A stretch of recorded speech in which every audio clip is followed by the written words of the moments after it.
Imagine being in the middle of nowhere. Sometimes life will hit you so hard that nowhere is exactly where you want to be. You know that you can't stay there, but which way do you go? You don't want to be where the madness of life is. You can't stay here, but where is here? Where do you go? And how do you get there? I'm joined today with Jastin Artis, Khoury and O'Londy Simms. We are going to learn about them and their story in this two-part series coming out. This is Real Life UnPlugged, and I'm Jae Hers. Come with me on this journey to find the way through the truth to the life.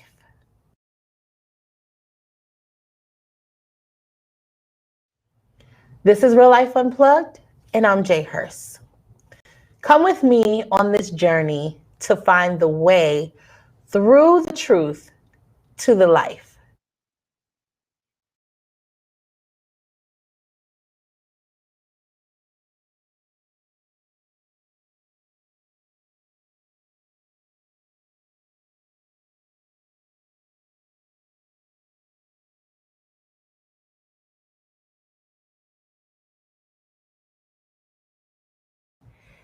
This is Real Life UnPlugged. I'm Jae Hers, your host, and I'm joined today by three amazing people. I'd like to introduce you to my guests, Miss O'Londy Simms, Miss Khoury, and Mr. Jastin Artis. I'm super excited. Welcome to Real Life UnPlugged. I'm really excited to have you all here today. We're going to jump right in. Our topic is coming out. So I want to start by asking you all to tell me, what is coming out? I'll start with you, Georgia. Okay. Well, coming out for me is beating the stereotype. And it just goes back to my life and everything that I have been through. And coming out being, not who everyone thought I would be, from, dealing with being a teenage mom and whatnot. Okay. Mm-hmm. All right. We're going to so dig into that. I can't wait. And how about you, Ms. Simms? Coming out to me is the stereotype, not so much so as they would say the world, but the stereotype coming from the church. Oh. As far as if one, as they say, has fallen and feeling and saying that you're not in tune with God or have a relationship with God. So therefore, coming out of that, from that stereotype from the church. That's amazing. I love that point. Oh, okay. And you, sir, please I don't know if I can add too much. They really hit it. Truth and freedom, I think, is when you can come out to who you are, what you are, and you can stand in that. That's coming out. So that's awesome. I love that. Yeah, I'm so excited. I'm really excited. That's actually a great segue, because as we're talking the show, we're talking about the truth in life. You know what I mean? What the way is into the truth into life. So I'm glad that you brought out that point. And I'm glad that you both brought out the stereotypes.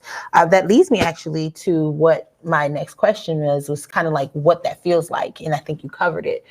Coming out has a particular look. So give me a little bit more detail. What does that look like for a person who has faced those stereotypes to say, I'm coming out when I get there? What does that look like for you? What does it look for me? It was just being comfortable and blocking out the naysayers. So being able to walk with my head up high and not being affected by what people say or do. And for me, that was my coming out. My coming out was just to have the confidence, just to not worry about what they say or what they think, but all about how I feel, what I think, and what I say to myself. And that was what kind of helped me.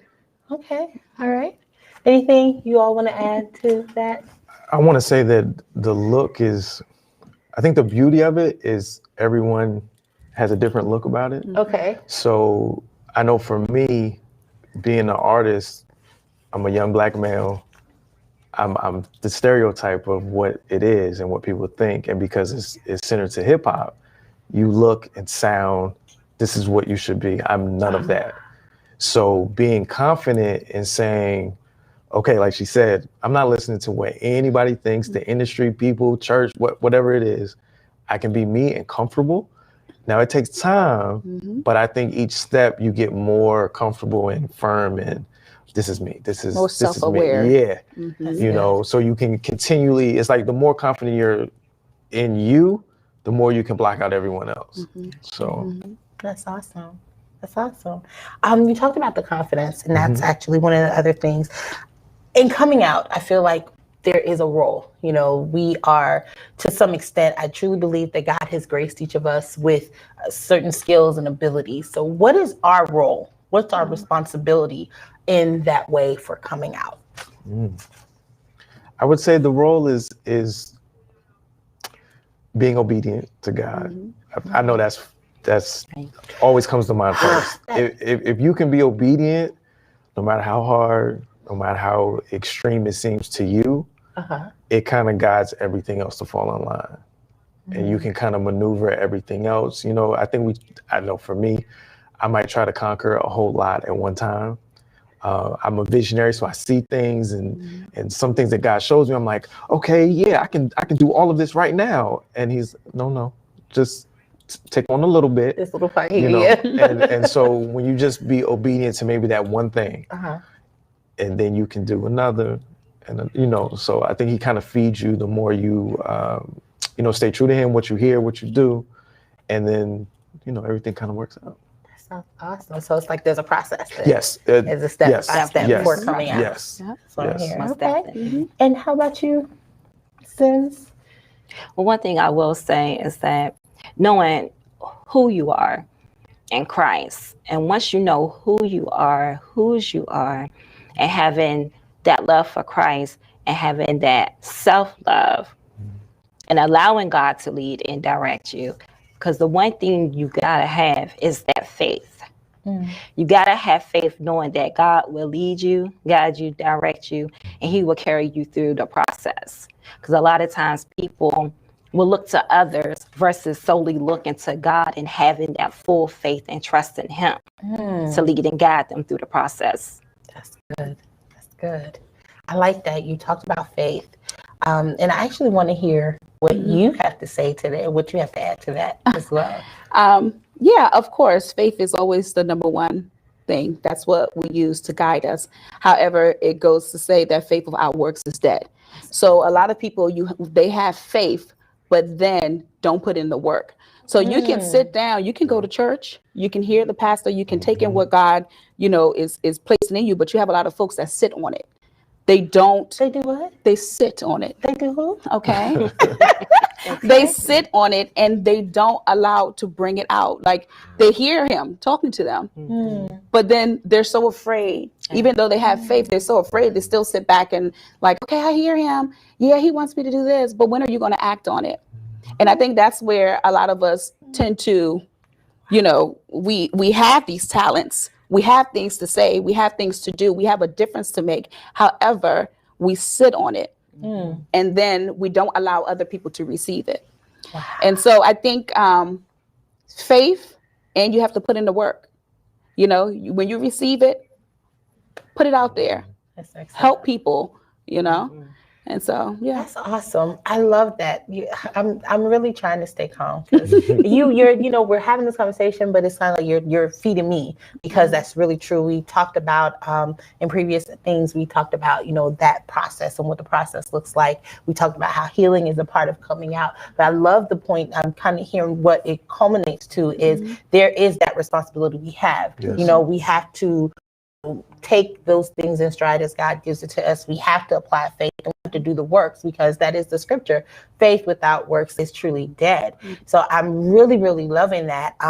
And since you brought that out, I would love for you to share with us some of your story. You feel comfortable to admonish the people. Sure. I mean, my story goes back to the I would say the age of 11, being a young girl who came from a single family home, a single mother. She came from West Africa, Liberia, during the war, and she came into this country here doing the best that she can to support her 3 girls.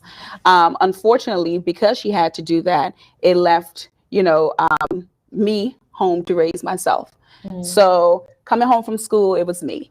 At nighttime to sleep, it's me. She had to work and do what she had to do. So at that time, trying to find love in places that, all the wrong places, basically, because I didn't have that parent, that motherly figure there to give it to me. So I started to reach out in different areas. So I would say at the age of 13, I found myself pregnant. Wow. I was pregnant and didn't know and didn't tell anyone until I was about 8 months. And that's when my mother found out that, I was due any day. And I ended up having my child, I would say 2 weeks after my 14th birthday. So I turned 14 on the 16th and I had her on the 28th of February. Wow. So from since then, it has always been where people were in my ear saying, oh, this is it for you. You have to, now you have to be a mother. You're not going to amount to anything. They used to hide me because they didn't want the community to know that, oh, this young child had a baby. So I dealt with a lot of that. And I made a lot of mistakes because I listened to what a lot of people were saying. You're not going to amount to anything. And people don't realize that when you continue to tell a child that, or anyone, that you're not going to be anything, you're not going to succeed, you're just going to be like everyone else, people tend to take that and take it as their truth. And then they react on it.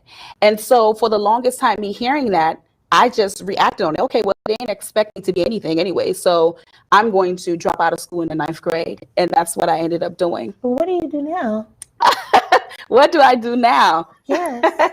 I am the owner of a institution called Khoury Administrative Learning Institute, where I teach administrative professionals and those who want to join the administrative field how to get their foot in the door and how to be the administrative guru. So I beat the stereotype. Absolutely. I took the faith and I put in the work, and it manifested into something great. Wonderful. Yeah. I'm going to just applaud that. I think that's awesome. Talking about coming out. Yeah. That is key and it's integral, because I feel like sometimes when people are in situations, it seems to feel hopeless and it seems to feel helpless. I love what you shared, because sometimes, one of the things with me is I had to get to a place of owning, like I have to own this. This is where I am. And it leads me to my next question for you all about our destiny. How is destiny tied into the place or the situation from which we have to come out? That is a good question. That is a good question. You want to go ahead and go start first? Go ahead, Minister Simms. Bless the people today. It plays a role. What you have gone through and what you have experienced, once you have gotten through that storm, it builds you. It builds your character. It builds your faith. It builds who you are as a person. Because once you come out of that and God places you where he wants you to be, and then you in return say, okay, I've gone through this, like you said before, stepping out and doing the works, then you also can reach back to someone and reach over to someone and say, if I did it, then you can do it. So it's basically like steps, like a ladder going up. So as I'm going up, you're going up with me. Take me out. So that's your destiny. Yeah. And then it just trickles down. We're coming up together. That's good. That's good. Anything else you want to add? For me, hearing that question, I think of 2 songs. Everything is music. I'm an artist. So there's a song I did called My Destiny's Crying. And then more recently, Purpose Over Everything. I like that song. So I think, putting in context what she just said, it's when you have nothing left. You have your purpose, you have your destiny, you have your calling. Now, granted, we know people run. They hear, like she said, you sitting in church, you hear God, but you're not Guilty, moving, you're yeah. not. And so I think once you do take ownership, responsibility, and acknowledgement, then you can just follow that, like she said, in the process and the steps. And you see it just go from way back when you started to where you know, and I think that's the beauty of coming out, is that it's not final. Like, No, it's not. you know, That's awesome. It's always Yeah. continuing. yeah, It's yeah. always That's continuing. awesome. I love that you brought that point up. I want to say something, but I want to hear your thoughts.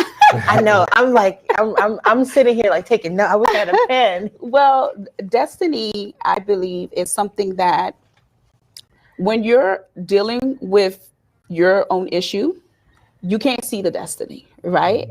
It's like it's far. You don't even pay attention to a destiny, only because you're at a point in your life where you're just trying to manage the now. So you don't think about the future. It's not until you end up finding healing that you then sit back and sit still and say, this is why this had to happen in order for me to be where I am. And then that's when you realize your destiny. For me, I would say I realized my destiny about a good 2 years ago. Wow. It took that long for me to realize like this is your destiny. And my destiny was empowerment. You are put on this earth. The reason why you had to go through what you went through as a young girl is because there are other young girls out here who needs you, who needs you to tell them that they're beautiful, that it's not too late, that it's time for them to step out of that box and be great. I hear You know, so destiny for me is like, I didn't see it. It takes time. But now, you know, once you have sat down and you understand why you had to go through your truth and realize and accept it, that's when you know that this is my destiny. That's fantastic. I love that. This is beautiful because I hear that, and I heard you say something, both mention something in regards to time. And that's kind of something that you said, you know, coming out is continuous. This started with you talking about Princess Tamar, you know, we kind of gave a little background, and I just couldn't get out of coming out. I'm like, why can't I get out of coming out? You know, it was like, why can't we get from this time? And you're like, I don't know. But I think that's great. That was actually going to be one of my questions is there a time frame? You know, because it feels like, okay, I just got through going through this particular situation. And just as soon as I feel like I'm about to take a breath of fresh air, there's something else, which is why I asked how destiny ties in. But even more so, what is that timeline for coming out? You know, am I going to ever be free? Am I ever going to just really, truly be able to move forth? You asking the right questions. Help me out. Because I'm asking it too, okay? Like, I need to know. But there is no time. I think it's funny, as you're saying that, my mind, I'm like, the time is now, but there's no time. If that makes any sense. So it's like, once you Break that know, down a little bit. if now walk with me here, it's coming down. It's coming down. Let's take the journey. Okay, so the time is now is more of when you hear what God has said to you, act on it. Like she said, you hear it. Everybody, we've all been there. I don't care if it's. I think the greatest example for me is when you're in church, and the spirit is high. Everybody's doing what they're doing, and you just sitting there trying to contain yourself. But you hear and feel things moving and turning, and God wants you to speak. And I'm not gonna say that. I'm not. You have to act on that. Yes, you have to act on that. And then once you act on it, there is no time limit. Again, there's levels, there's a process. It's never final. So you have to continue to stay focused and move. Just move. You know, just keep moving, keep listening, and then, you know, he'll do the rest of it. Okay. And there's no time on it because we're always learning. Exactly. You know, life is just a learning process. We are on this earth for how many years? Whatever years that God granted us. We are always learning. Every day is a new day. Every day is a new lesson that needs to be learned. And every day, that lesson that we learn, we need to apply it in a way where we can teach someone else in a way so they can learn from it. So if we don't go through our trials and tribulations, how can we help someone else? And I believe in this world, like our position is to help each other You know, is there ever a time where, you know, you can remember where you went through something and then somebody comes, a stranger, and then you hear them talking and you be like, girl, I just like that. That aha moment where you're like, this is why. And you be like, listen, come over here. Let me chat with you for a second. Yeah. You know? Yeah. So it's in the will. It's supposed to be done. We're supposed to learn. The destiny is never done. Like, we just keep going. Every day is a destiny. Every day we gotta figure it out to help somebody. Wow. That's amazing. Yeah, that's good. Mrs. Simms? Also, too, when God has his hand on you and he has a purpose in your life, you're always going to go through a chapter. You're going to go through, because one thing he allows at certain times and certain periods of our life for Satan to say, okay, I want to test that person. I want to try that person. Just like with Job, he said, you could take away whatever, take away his cattle, take away his land, his children, but don't touch his life. Because his Satan thing is, they're going to curse you. They're going to pull away from you. But God is saying, I know the purpose that I have for them in their life. I know where I'm taking them. I know their destiny.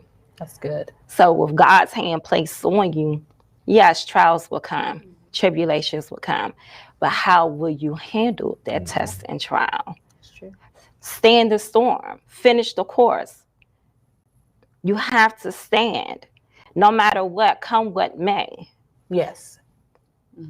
Come what may. I can give millions of testimonies.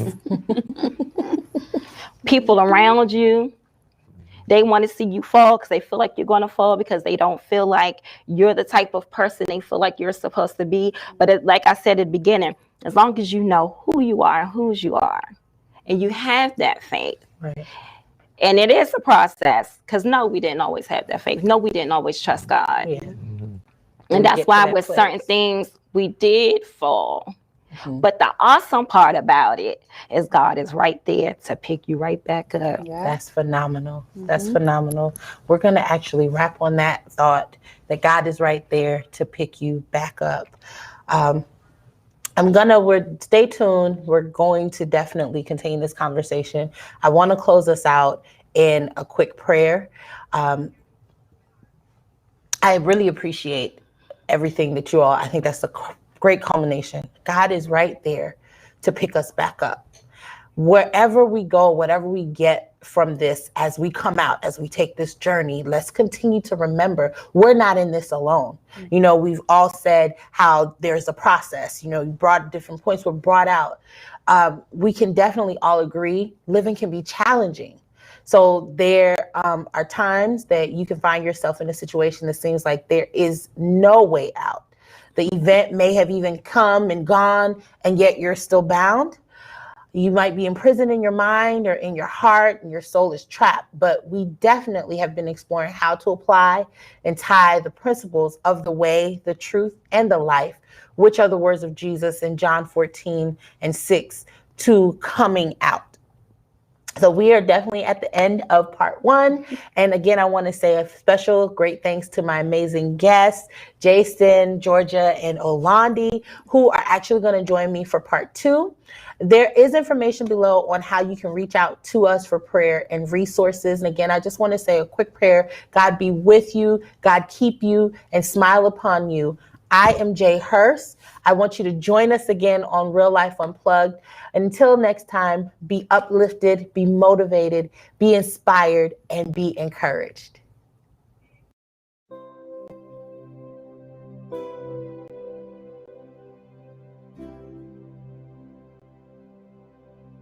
Because if in your mind, you're always thinking that, oh, it's not going to work out, you know, something bad's going to happen, you know, this is not happening for me. When you continue to tell yourself that, sort of like what I said before, when people continue to tell you those negative things, it's the same thing with us. If we continue to tell ourselves that, we will stay in a situation.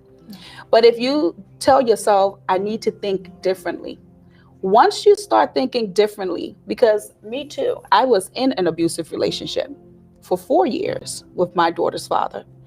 And I remember always telling myself, oh, you don't have a high school diploma. Nobody's gonna want you. You're 18 with 2 kids. Your parents don't care for you. They already neglected you, all those things. I used to tell myself that all the time. Look at your life. Let's say I am a person of no faith, no belief, no hope, no trust. Who do you believe in? Who do you trust in? That's when you have to take a look at yourself as a person and say, do I love myself? Do I care enough for myself to get out of this pit and move on to the next level? You have so many people out here committing suicide because they don't have that positive connection, or they don't have that self-love. It wasn't taught to them, or maybe whatever that may have happened to them in their life. But you have to look at yourself and say, I'm more than this situation, that it will get better. But moving forward, trying to be a father. Okay. Married, very short-lived. You think that, okay, it didn't work out, so having our child, that's that's separate, right? That's separate. I set the expectation. If anything happens, this is we're gonna do what we need to do, right? Yeah, sure, of course. Okay, now it didn't work. Now I can't see my son the way I'm supposed to. Wow. Everything changed. I lost everything. And in the middle of that, domestic violence, falsely accused, the different areas of now in the system of parent alienation, family court, child support. Oh, I've seen it all now, but I'm still here.